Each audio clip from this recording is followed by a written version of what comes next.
Laki-laki sejati ini menjauhkan dari hal-hal yang digunakan oleh dirinya, namun hal itu dilarang dalam syariat.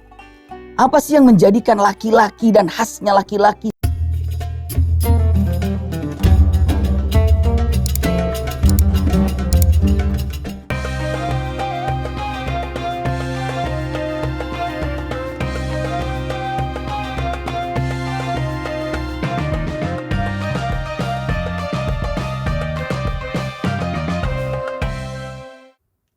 Bismillah, Assalamualaikum warahmatullahi wabarakatuh.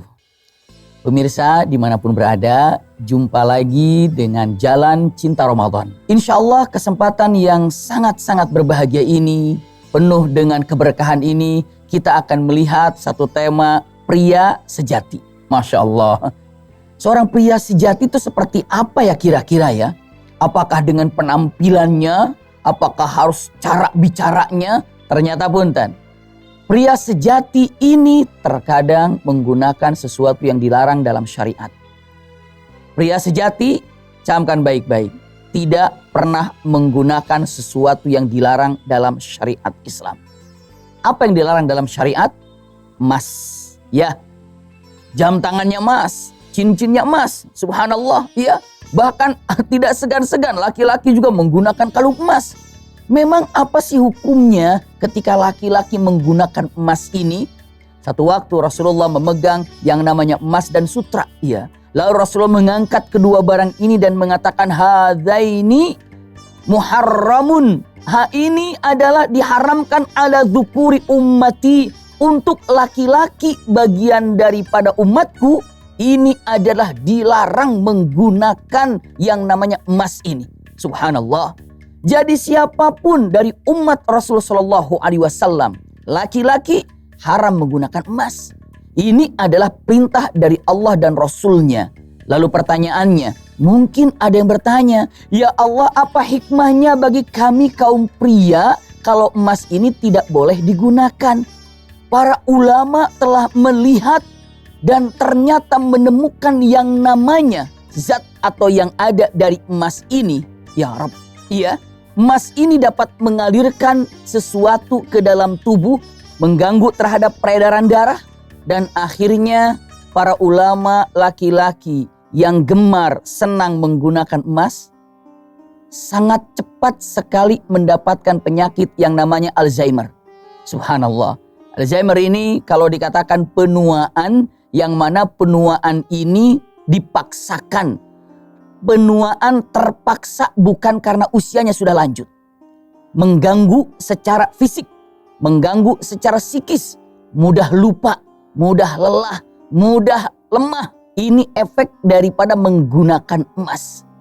Usikum wa iyaya nafsi bitaqwallah. Lalu pertanyaannya, kalau wanita kenapa dibolehkan? Karena wanita ada yang namanya haid. Saat haid inilah kotoran-kotoran atau disebutnya nano yang masuk daripada emas ini, saat dia ini mengeluarkan darah kotornya ataupun haid, maka menjadi bersih dan menjadi kembali segar. Tapi untuk laki-laki tidak ada yang namanya laki-laki haid, maka bisa dipastikan mengendap di dalam dan akan mengganggu dari kesehatan laki-laki. Satu kaidah, camkan dan jangan dilupakan. Apapun yang Allah perintahkan, pasti ini adalah kebaikan buat kita. Dan apapun yang Allah larang, itu pun pasti kebaikan buat kita. Laki-laki sejati ini menjauhkan dari hal-hal yang digunakan oleh dirinya, namun hal itu dilarang dalam syariat. Apa sih yang menjadikan laki-laki dan khasnya laki-laki sejati itu apa? Al-kadhiminal ghaidh. Tidak mudah marah. Subhanallah, ya. Jauh daripada sifat amarah. Ini yang harus dipegang bagi setiap laki-laki. Terkadang dengan merasa dirinya adalah sebagai laki-laki, maka dia bisa meluapkan apa saja yang diinginkannya. Justru jika Anda sebagai laki-laki bisa meredam emosi atau marah yang ada. Bahkan Islam ini identiknya dengan sabar. Sampai ada seorang sahabat bertanya, "Ausini ya Rasulullah, ya Rasulullah, nasihati saya ya Rasulullah." Rasulullah katakan kalimat yang indah, la taghdab. Terus apalagi ya Rasulullah? La taghdab. Terus apalagi ya Rasulullah? La taghdab. Jangan marah, jangan marah, jangan marah. Kenapa? Karena kalau sudah marah, la haula wala quwata illa billah, pasti akhirul ghadab an-nadamah. Yang namanya marah itu pasti berujung daripada apa? Penyesalan. Usikum wa iyaya nafsi bitaqwallah. Pegang baik-baik sampai digambarkan dalam Al-Quran. Hamba Allah yang sejati. Wal kadhiminal ghaidh. Artinya yang mampu menahan amarah walaupun dia berhak untuk marah. Wal afina anin nas. Yang sanggup memaafkan kesalahan orang lain. Lalu apa? Wallahu yuhibbul muhsinin.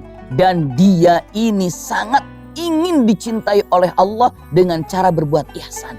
Terus bagaimana kalau saya sedang emosi? Zikir pada Allah Subhanahu wa ta'ala cukup dengan mengatakan kalimatnya. Zikir apa saja cukup mengatakan Allahu Akbar, Allahu Akbar. Insya Allah zikir dengan khusyuk, sirna emosi itu, sirna marah itu. Subhanallah.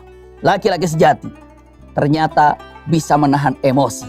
Laki-laki sejati mudah memaafkan. Laki-laki sejati mudah untuk berbuat baik.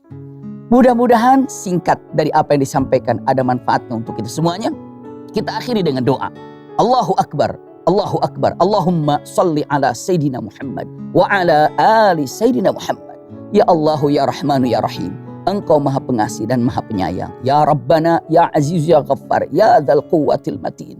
Berikanlah kepada kami sifat-sifat yang sesungguhnya sebagai hamba Allah. Yang selalu khusyuk dalam beribadah kepada Allah Subhanahu wa ta'ala. Selalu bersyukur terhadap apa yang Engkau berikan kepada kami. Sebaik-baiknya kami dapat mensyukuri apapun yang telah Kau berikan. Syukur atas jasad yang kami miliki. Syukur dengan wajah yang kami miliki. Syukur dengan akhlak dan sifat baik yang kami miliki. Rabbana atina fid dunya hasanah. Wa fil akhirati hasanah wa qina adzaban nar. Subhana rabbika rabbil izzati amma yasifun. Wassalamun alal mursalin. Walhamdulillahi rabbil alamin. Wassalamualaikum warahmatullahi wabarakatuh.